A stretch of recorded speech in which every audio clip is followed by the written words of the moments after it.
Hi there, my name's Megan Schulze, and I'm the owner of Frontieress Farm, and this is her.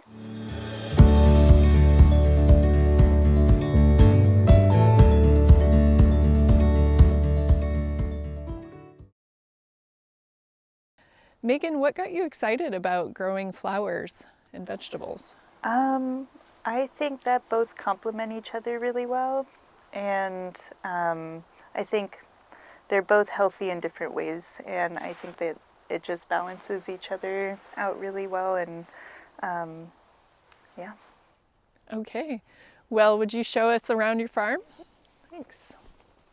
So it looks like you've got a caterpillar tunnel or a little hoop house here. What do you grow in there? So I grow basil in here on this right side, and on the other I grow a cut flower called Globe Amaranth, and both of them need more of the humid, warm environment, and Alaska gets pretty cool pretty quick, and so this actually extends the season for both of them. So that's dill, and I really like to use dill in my bouquets actually because it gives it like a really fun springiness. But also dill dries really well, and that's a really fun dried additive like that I use in the winter for my dried flower production. Okay. But this right here is a really fun filler that's called Blue Plurum, and it's super springy and has this beautiful umbel-shaped flower right here, and I really, really like it. And it looks like you're growing it in some kind of weed fabric to keep the weeds down and then support it with a trellis, Yep, and horizontal I trellis. just need another section here to keep these guys up. They're doing pretty well, but the trellis keeps it. There's a really hard rain or a hard windstorm, it keeps them from whapping around. Great. And what flower is this here? This is called it's a black-eyed Susan, a type of a black-eyed Susan, but it's called Triloba, and I really have been trying to grow it for a couple of years, and I hope this year it actually grows. It takes a lot of days, and so usually it will start popping near September, but because we're getting so cold. But I started it a little early, and it's actually looking pretty good, so we'll see if it'll pop this year. These can be a bouquet filler. This is called amaranth, and definitely a bouquet filler. I actually use it mostly for dried flower production. Okay. So they will keep their color, and yeah, they dry really, really well. And then behind here is it's called Apple of Peru, and that's a really great filler here. And here we have dahlias coming up, and then I do a lot of ornamental kale, which is starting to really come on really nicely. So, and then right next to the ornamentals we have some cabbages and other kales as well. And then the dahlias are, starting to come in too. These are all ornamental here? Yep. Wow. I know. I have several different varieties growing. So in one bouquet, how many of these might you use? I might use 1 to 3, and I actually take them and I will like strip off the bottom leaves so it's not this huge thing in there, but you can actually make them look really delicate with just that center. It kind of looks like a rose if you strip off the bottom leaves. So it's really, I really like them, and they do excellent in Alaska because they like the cool, the cool weather. I've seen those used a lot in the Seattle markets. Oh yeah, yeah, yep. And then we've got some nice dahlias, it looks like, behind. Yeah, dahlias too. are really starting to pop, and these are my favorites. So I do love a dahlia. So I'm excited. In the next couple of weeks, they should all be coming on.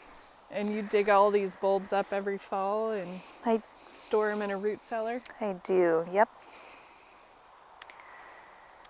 And then it looks like we have sunflowers and... Yep, sunflowers, and there's another variety of amaranth back there. Oh, okay. And then straw flowers are on this side, and I kind of mowed through already to start drying them. Okay. And these I will do several successions of just cutting through just to get all flowers for winter markets. Okay. So. What do we have here? Oh, these ones are called verbena. It's a little new to me, and I wanted to try them out. But they have they have an amazing, nice, strong, straight stem, which is great for cutting, and then this small, it's like a nice, delicate little flower head. So, yeah.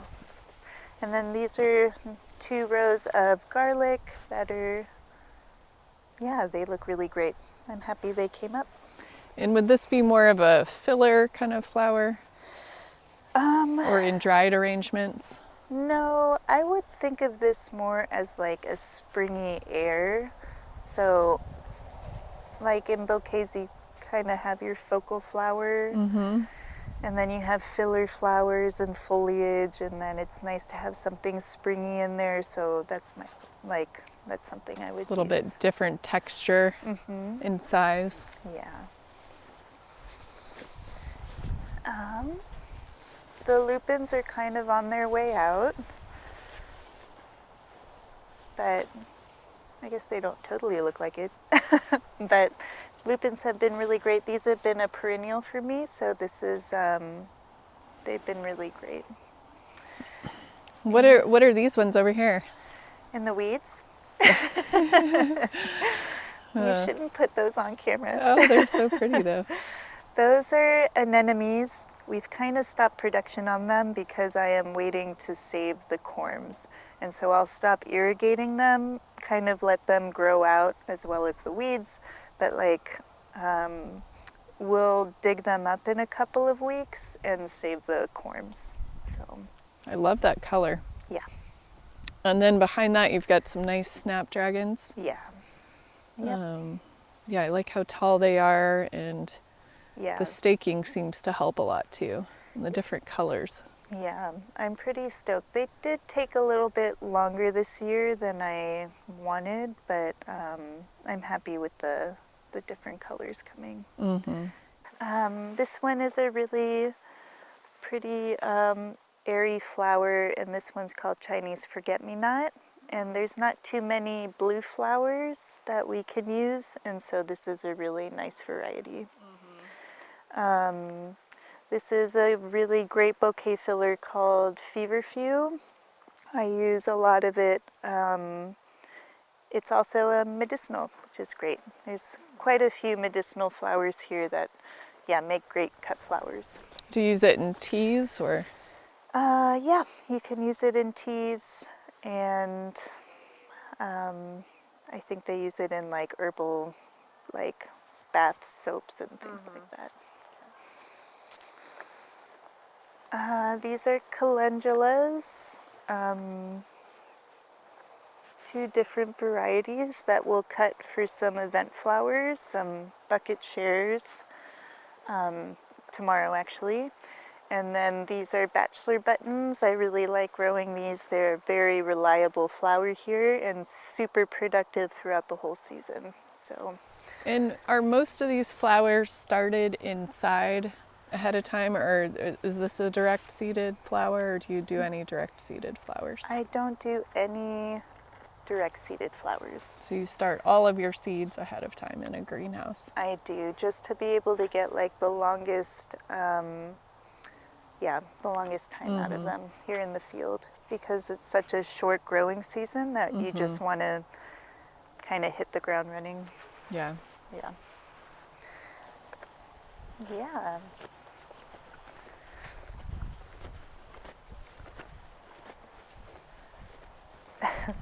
And you have yarrow here? Yep, I have a couple stands of yarrow throughout the farm. That's a really great perennial to use. And then this is kind of my sweet pea trellis that we cut every couple of days. It's super productive. We actually just cut these like this morning and they're already starting to pop more. Wow. So it's kind of it's a really amazing smell. Oh yeah, I love the And smell.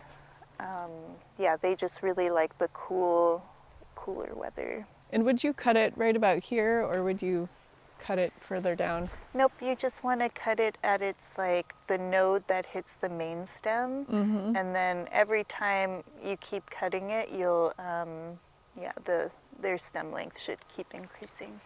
And are you doing shorter stemmed bouquets or longer stemmed bouquets usually? It depends on where they're going to. So the CSA is usually a little bit smaller because I put them in mason jars. But I like to go for a longer stem at the market or the co-op just to give people the option of what vase to use.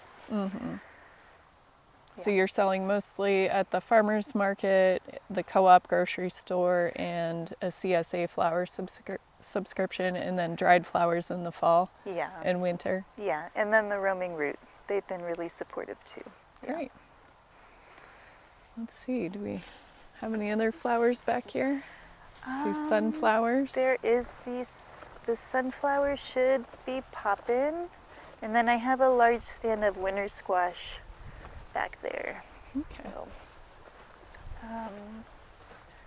yeah, these will be hopefully popping in the next week or two. These sunflowers here. So, Nice. yeah, just waiting on some warmer weather. So here's a question for you. What's your top favorite flower? I really love dahlias and poppies. Yeah.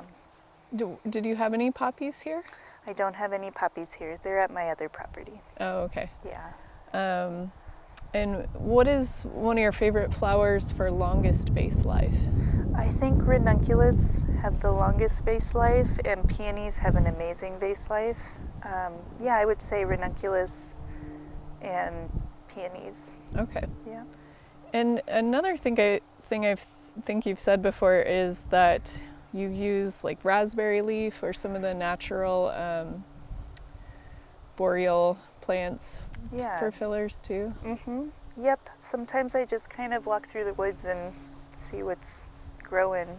But because right over here there's a raspberry U-pick, it's really easy for me to just go and like cut a bunch for some foliage. So Are there other natural wild plants that you use frequently, or mostly raspberry leaf?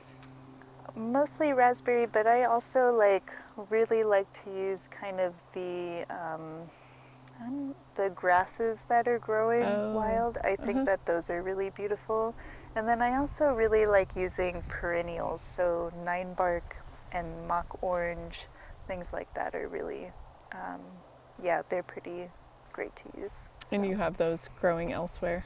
I have some perennials on my property, my other property, and like slowly working to put more in. So Great. Well, thanks so much for sharing your farm with us and telling us a little bit about how to grow cut flowers. yeah, thanks.